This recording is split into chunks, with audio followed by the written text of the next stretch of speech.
여러분 안녕하세요. 이철입니다. 저는 지금 한국에 와서 스케줄을 소화하고 있고요. 이제 한 열흘 좀 넘게 있으면 월말에 중국으로 돌아갈 계획인데 잘 돌아가는데 성공할 수 있을지 모르겠습니다. 그리고 여러분들께 말씀드렸듯이 저희가 최근에 중국에서 일하고 계시는 엔지니어 분들을 주축으로 해서 전문인 여러분들의 소통의 장을 마련해 왔습니다. 그것이 이제 어느덧 이제 20분이 넘는 그런 숫자가 됐고요. 위치상으로는 베이징, 상하이, 광저우, 선전 이런 곳에 계신 분들이 많이 참여를 해 주셨습니다. 그래서 오늘은 이 전문인 그룹에서 여러 가지로 활동을 하고 계시고 저하고도 몇 차례 토론을 하셨던 분에게 중국 농업에 대해서 좀 이야기를 나눠보려고 합니다. 중국의 농업에 대해서 제가 관심이 굉장히 많습니다. 왜냐하면 이번 14차 5개년 계획에서 이야기하고 있는 쌍순환 경제가 결국은 농업 경제에서 승부를 볼 것이라고 개인적으로 생각하고 있기 때문입니다. 그런데 사실은 중국의 농업이 저희 한국하고 많이 다릅니다. 그래서 오늘 이런 것들을 포함해서 지금 중국의 농업 경제 쪽을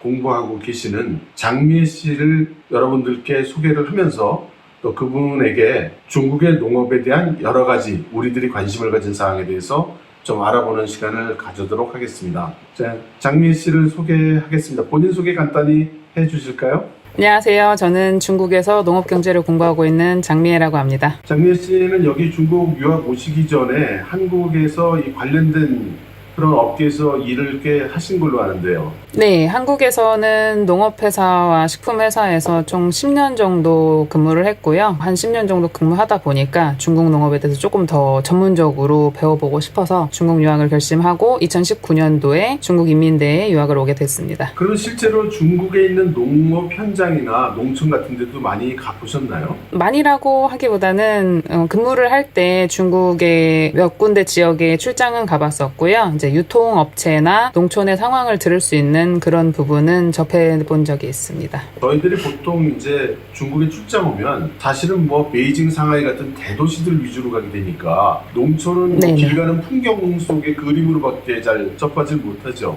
직접 그 중국의 농촌을 다녀보시니까 한국과 중국의 농촌이 어떤 점이 많이 차이가 나던가요? 제가 주로 경험한 부분은 이제 유통회사 쪽에 집중되어 있다고 할 수 있는데요. 먼저 유통회사가 농업에 접근하는 단위 자체가 다르기 때문에 생각하는 부분이 굉장히 좀 폭이 넓다고 할 수 있고, 그리고 좀 이따도 말씀드리겠지만 채소류를 한국에 많이 수출하고 있어서 주로 접촉한 업체는 채소류와 관련된 업체였는데요. 수출을 하는 업체들이 많다 보니까 그런 부분에 있어서 조금 더 적극적으로 설명을 해주시려고 하는 부분도 있었고, 기업의 입장에서는 크게 차이는 없지만 생각하는 부분이나 규모면이 확실히 다르다는 점을 느낄 수 있었습니다. 저희가 잘 모르지만 일단 그냥 상상을 해보면 중국은 땅도 넓고 농민들도 많고 네. 그래서 아주 농업의 규모도 우리보다 엄청 클 것 같은데 규모면으로 보면 중국과 한국을 어떻게 비교할 수 있을까요? 중국이 확실히 경지 면적이나 이런 부분에서는 한국보다 큰 거는 맞는데요. 전체 국토 대비 경지 면적은 한국과 중국 두 나라 비슷하게 15% 정도를 차지하고 있습니다. 경지 면적이 중국은 1억 3,500만 헥타르 정도가 되는데 이 경지 면적은 한국의 86배 정도 되는 규모입니다. 근데 중국은 이제 농가 수가 많다 보니까 한 가구당 농가의 경지 면적은 한국보다 작은 수준입니다. 한국이 중국보다 한 2.5배 정도 더 넓은 수치를 나타내고 있습니다. 저희가 언제나 들어왔던 거는 한국의 농가당 경지 면적이 적다. 그래서 생산성도 낮고 수익도 적다. 항상 그렇게 들어왔던 것 같은데요. 중국은 우리보다도 더 적다는 그런 말씀이신 거죠? 중국이 가지고 있는 경지 면적 자체는 세계적으로 큰 수준인데요. 농가 한 가구당 분배를 하게 되면 낮은 수준으로 줄어들고요. 한국도 세계적으로 경지 면적이 OECD 국가 중에서는 낮은 수준에 속하는데 중국도 사실 경지 면적이 인당 나누게 되면 아주 낮은 수준에 속하기 때문에 1인당 경지 면적은 한국보다 조금 높지만 한 농가 한 가구당 경지 면적은 한국보다 낮은 수준입니다. 그러면 저희들 한국의 농가가 농가 수입이 사실 도시민들에 비해서 상대적으로 적잖아요. 그럼 네. 중국 같은 경우에 농민들의 소득이라는 게 우리나라보다도 훨씬 열악할 것 같습니다. 그런가요? 맞습니다. 한국의 농가 소득은 도시 소득 대비 70% 정도로 통계청의 자료를 보면 나와 있는데요. 국가통계국의 자료를 보면 농촌 주민의 소득이 도시 주민 소득의 40% 수준입니다. 한국에 비하면 굉장히 낮은 수준이라고 할 수 있고요. 이 부분은 중국 정부가 노력을 해서 농가 소득을 올려야겠다라고 한 20년 정도에 걸쳐서 아주 긴 노력을 했기 때문에 농가 소득이 꾸준히 향상은 했지만 10%포인트 정도 향상한 수치가 도시 주민 소득의 40% 수준입니다. 그러면 저희들이 소위 그 농민공이라고 알려진 그 농촌에서 그 도시 지역으로 나와서 뭐 건설 현장에서도 일하고 험한 일을 많이 하는 그런 소득을 올리기 위해서 그렇게 많이 나오시는 걸로 볼 수가 있겠군요. 저도 그렇게 판단을 하고 있는데요. 간단하게 말씀을 드리면 중국이 개혁 개방을 한 이후로 공업에 이제 치중해서 국가 경제를 발전시키다 보니까 사실 농업이 이전에 비해서는 발전한 건 맞지만 공업에 비해서는 발전 정도가 덜한 건 사실이고 그렇기 때문에 저도 농민공이 발생한 주요 원인 중에 한 가지라고 생각을 하고 있습니다. 그리고 농촌에서는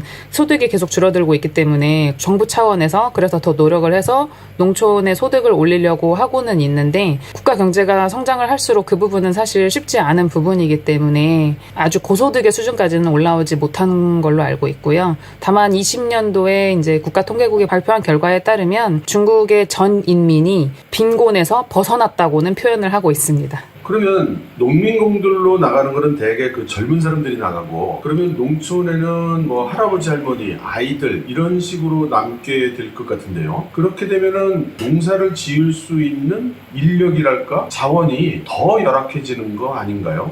맞습니다. 지금 현재 인구 구조를 보면 중국의 농촌 인구가 5억 5천 명 정도 되는데요. 전체 인구의 40% 정도입니다. 사실 40% 미만으로 이제 떨어졌는데 이전에 개혁 개방 이전에는 8, 90%에 육박하던 농촌 인구가 엄청나게 빠른 속도로 감소를 했고 한국도 농촌 인구 감소하고 고령화가 진행되는 것처럼 중국도 농촌 인구가 감소를 하면서 고령화가 도시보다 훨씬 빠른 속도로 진행이 되고 있습니다. 그래서 2010년도의 기간의 데이터를 보면 도시의 고령화 비율이 12% 정도가 나타난다면 중국의 고령화 비율은 17% 정도로 상대적으로 높은 비율을 나타내고 있는 상황입니다.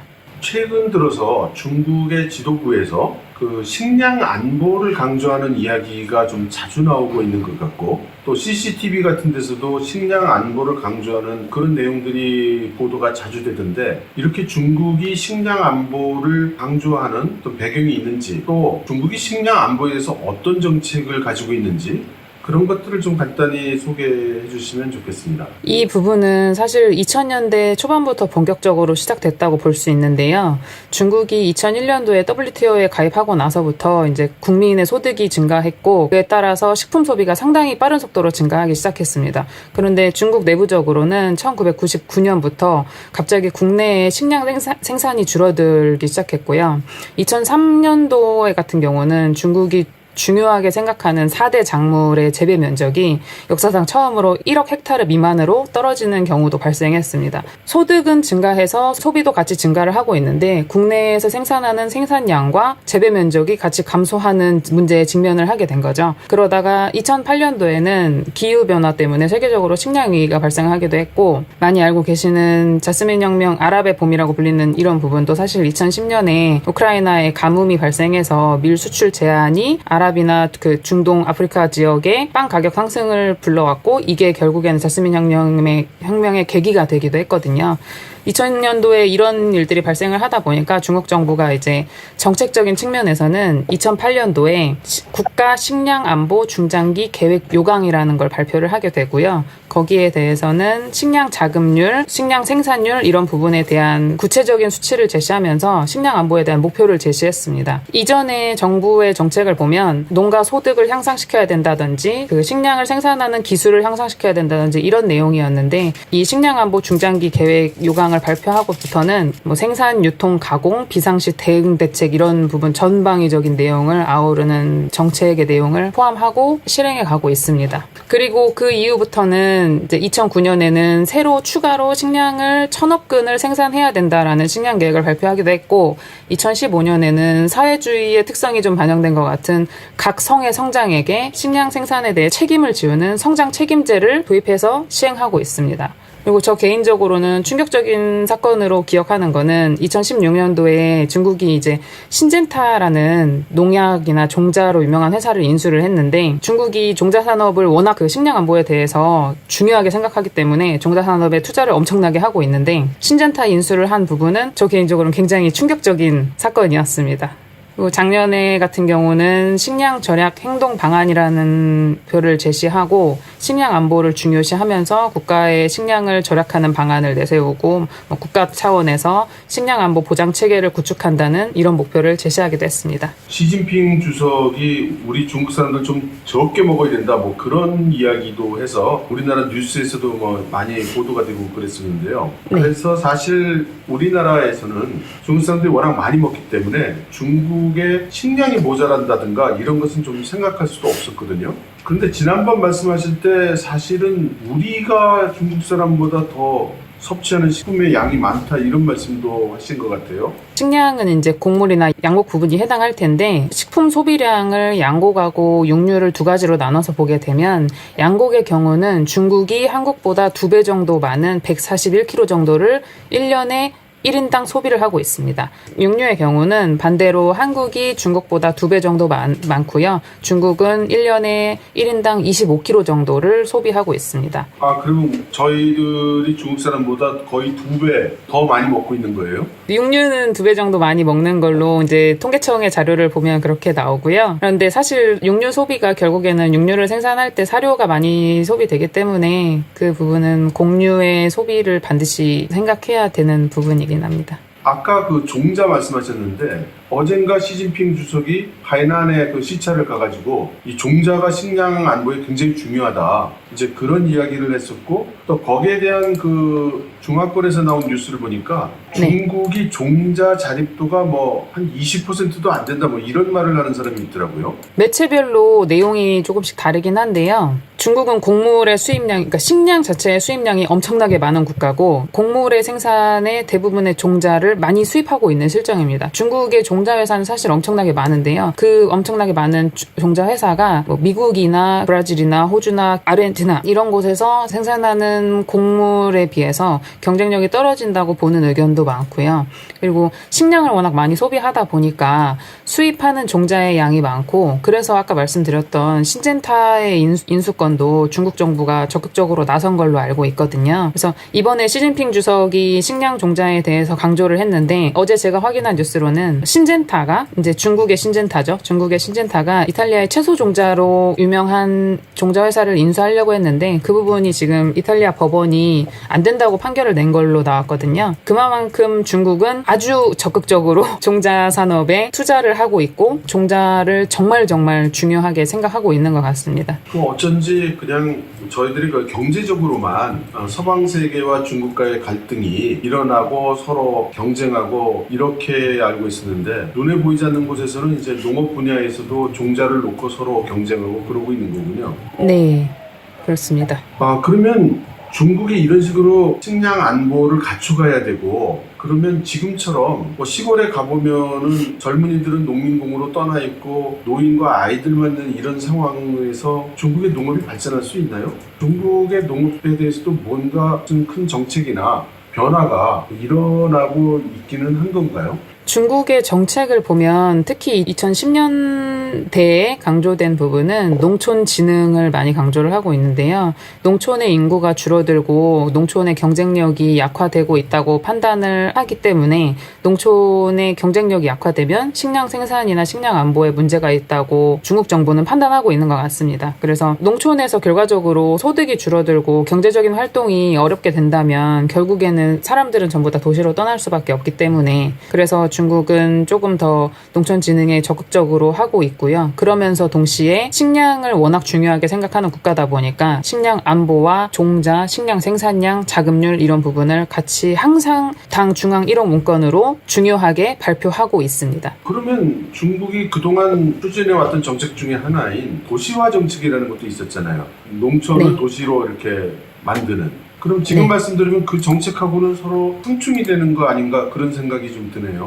그 부분은 사실 어쩔 수 없다고 저는 생각을 하는데요. 도시화의 비율을 높인다는 거는 제가 이해하기로는 농촌을 전부 다 도시로 만들겠다라기보다는 지금 사실 중국의 농촌은 아주 낙후됐다라는 그런 인식이 강하기 때문에 생활 인프라나 이렇게 생활하는 수준의 정도를 도시에 가깝게 조금 높이려는 목표로 저는 그렇게 이해를 하고 있습니다. 그렇지 않다면 지금 중국의 농촌은 인터넷에서 보시는 바와 같이 아주 열악한 수준의 농촌도 많고 그러기 때문에 발전을 지금보다 하지 않는다면 오히려 지금의 상황에서는 농촌이 후퇴할 수 있기 때문에 그 부분은 도시화라는 표현으로 발전을 목표로 하는 것이 아닌가 생각이 됩니다. 아까 하신 말씀 중에 우크라이나에서 밀 생산이 줄어서 그때 중동에서 자스민 혁명 같은 것에 촉발하는 원인 중에 하나가 됐다 이런 말씀을 하시는데요. 그럼 지금 러시아하고 우크라이나하고 이렇게 전쟁이 일어난 상태라면 그럼 똑같이 이 금년에도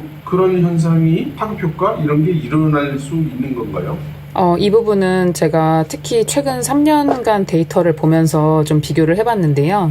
중국은 기존의 식량 수입이 꾸준히 증가를 하고 있었습니다. 그래서 UN 컴트레이드의 자료를 보면 전 세계의 농수산식품의 교역 규모에서 중국이 2011년도에 차지하는 비중은 5.5% 정도였습니다. 근데 이 수치가 2020년도에는 전 세계에서 차지하는 비중이 10%를 넘어서게 됐는데요.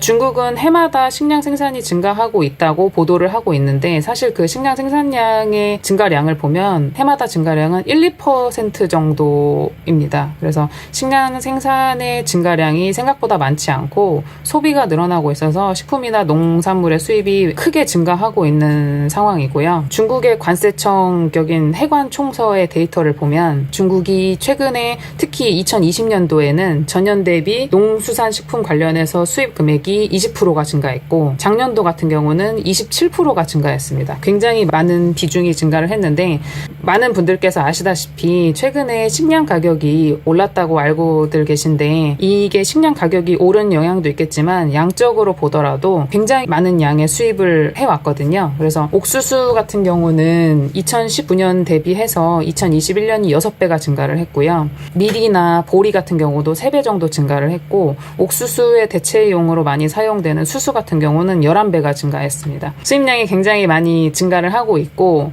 이런 중국이 수입을 하고 있는 농식품 분야의 종목을 보면 첫 번째는 아주 많은 비율을 차지하는 게 체유용 종자고요. 두 번째가 육류 제품입니다. 그다음에 곡물은 2019년도에는 9번째 정도였는데 2021년에는 수입 규모가 3번째까지 3순위까지 증가를 했습니다. 그래서 중국은 음식에 기름이 워낙 많기도 하고 그런데 또 중국 내부에서 생산하는 대두의 생산량은 다른 작물에 비해서 굉장히 적은 수준이거든요. 그렇기 때문에 체유용 종자는 항상 높은 비중을 차지를 하고 있고 육류 같은 경우는 육류를 수입을 하게 되면 국내에서 육류를 생산할 때 들어가는 곡물의 소비를 해외에서 수입해오는 효과를 내게 됩니다. 그런데도 불구하고 이제 2021년에는 곡물의 수입이 3순위까지 올라오게 된 거죠. 그래서 이 부분이 21년도까지는 곡물의 수입이 많이 늘어났는데 증가를 했는데 이 부분이 현재까지도 이어지는지 보려고 지금 올해 2022년에 2월까지 누적 데이터를 봤는데요. 농식품 분야 관련해서는 양적으로는 전체적으로 0.6%밖에 증가하지 않았습니다.